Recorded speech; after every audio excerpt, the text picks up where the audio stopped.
Staying in the town of Washington, this is the 100th year of Panther football and head coach Daryl Crouch's final year. Now, the football team has worked hard all year, and now they are gearing up for their semifinals game. That's right, they sure are. And looking ahead, Washington is hosting East St. Louis tomorrow at 1 o'clock.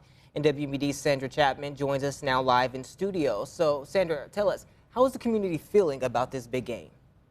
Well, Durante, Rebecca, Washington is expecting a bigger turnout for the semifinal game, and Panther spirit seems to be at a high as community members rally together in remembrance of the devastating storm and in the pride of the student athletes.